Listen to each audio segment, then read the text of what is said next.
Salut à tous, c'est RSTV Gaming et bienvenue pour cette nouvelle vidéo sur Minecraft. Enfin, aujourd'hui ce sera plus une vidéo hypothèse et info.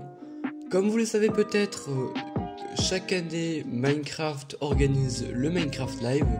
C'est un événement qui permet d'informer les joueurs sur les futures nouveautés des jeux de Mojang comme Minecraft Legends, Minecraft Dungeon et bien évidemment Minecraft. Et cette année, le live se déroulera le dimanche 15 octobre à 1h pour l'heure Eastern Time, donc EDT. Pour pouvoir dire le maximum de choses dans cette vidéo, je vais la diviser en différentes parties qui sont les suivantes. Le mob vote, mon hypothèse et mes attentes. Comme chaque année depuis un certain moment, Mojang organise un mob vote. Alors certains seront rassurés avec l'annonce suivante, d'autres non. Car les 3 mobs de cette année ne sont pas inventés de Mojang, mais ils existent vraiment. Personnellement, moi je préfère que ce soit ainsi et pas qu'on me sorte un aller. En tout cas, les mobs de cette année sont les suivants. Le crabe, qui spawn dans les mangroves. Il est capable de se déplacer sur les arbres comme ça. C'est le premier mob que Mojang présente et qui a cette fonctionnalité. Certes, l'araignée grimpe aussi sur les murs, mais elle ne bénéficie pas d'une animation aussi détaillée.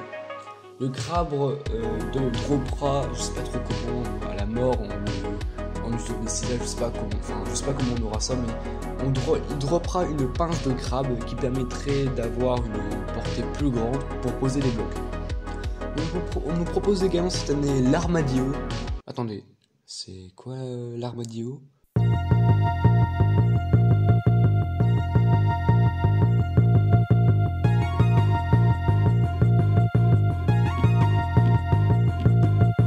C'est un tatou selon Google Traduction. Bref, il spawn dans des biomes tempérés chauds comme la savane. Le tatou droppera, je ne sais pas comment aussi, une sorte de carapace comme les tortues en fait. Cette dernière pourrait être utilisée pour crafter des armures pour les loups. Et enfin, le troisième mob de cette année, c'est le pingouin. C'est selon moi le mob le plus stylé du mob vote de cette année. Ils sont capables de faire surface comme ça. Malheureusement, il n'a pas une très grande utilité, mis à part de faire en sorte que les bateaux iraient plus vite et ils spawneraient sur les côtes rocheuses apparemment. Personnellement, je pense que je voterai justement le pingouin pour l'animation, qui est assez stylée parce que, à vrai dire, l'armadillo c'est bien, les armures pour les loups, mais je suis pas très fan personnellement. On vient d'avoir un truc avec les armor trim, pour moi c'est bon. Et pour le crabe, personnellement ça ne m'intéresse pas réellement, mis à part l'animation, mais ça reste juste une animation. Et pour poser des blocs plus loin, on peut juste approcher. C'est pas non plus la mort ou poser des blocs temporaires. Bref, parmi ces 3 mobs, vous pourrez seulement en voter un seul. Le vote sera disponible 48 heures avant le début du live, donc le 13 octobre. Vous pourrez voter de différentes manières. Si vous êtes sur Java, vous aurez directement la possibilité de voter via une interface quand vous ouvrirez le launcher. Si vous êtes sur la version Bedrock, un serveur temporaire sera ouvert pour voter. Et si les manières ci-dessus ne fonctionnent pas, vous pourrez tout de même voter sur le site officiel de Minecraft, le lien est en description. Sachez que vous pourrez voter autant de fois que vous le voudrez, mais seul le dernier vote sera enregistré et sera comptabilisé. Sachez également que si vous avez voté avec le même compte Microsoft sur Java, le crabe par exemple, et que sur Bedrock vous votez le tatou, c'est le tatou qui sera pris en compte. Ne soyez pas étonnés non plus qu'il y ait des problèmes techniques pour voter dès les premières heures. On est nombreux à voter. La communauté, si on est tous là à voter à la première minute, ça veut dire on est 10 millions à voter, vu qu'on est une communauté active, ça va être un peu beaucoup. Je vais maintenant parler de mon hypothèse. Personnellement, après une mise à jour aussi qualitative de la 1.20, mais c'est de la merde! Je crois à une end update, personnellement. On n'a jamais eu autant de choses qui nous le font croire. Je vais vous passer un extrait d'un youtubeur anglais qui fait des hypothèses également. Et personnellement, je suis d'accord avec lui. Vous allez avoir les sous-titres, je vous la mets tout de suite. Well, there's a new guy on the block. Kinda. You may have seen a couple of YouTubers talk about this.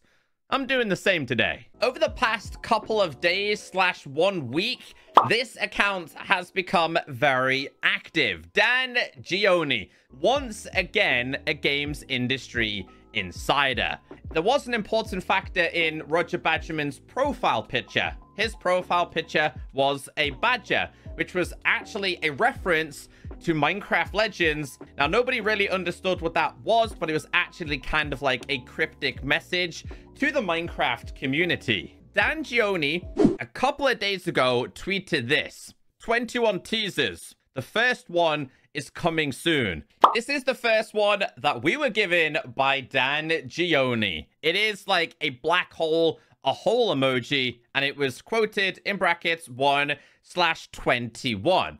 And I was kind of trying to think, what is this related to? There are two really dark places inside of a Minecraft world. We do, of course, have the Deep Dark. And I was like, why would they go back and touch the Deep Dark? They had a lot of bad publicity in the past about making the caves and cliffs over 3 or 4 updates, so I didn't think it was related for that. Now, as you guys know, I've been wanting and waiting and speculating a Minecraft end update since like forever.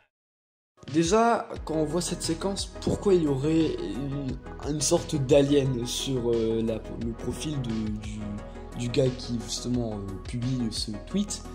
Et de plus, Mojang a dû bien comprendre la colère des joueurs sur la 1.20 et se retrouve dans une position assez délicate. Ils peuvent tenter quelque chose de nouveau ou écouter la communauté. Je pense à la deuxième option, et en plus ça fait une éternité que l'End n'a reçu aucune mise à jour. Donc qu'est-ce qu'il ferait à l'End? Je dirais de nouvelles structures, nouveaux blocs et mobs. Parce que l'End, il n'y a rien. Hein, il y a juste des Elytra et les Shulkers. Peut-être aller me faire le Shulker et hop là c'est terminé. Je verrais bien une sorte un peu... Pas une reproduction d'Inether, mais il ferait à peu près la même façon.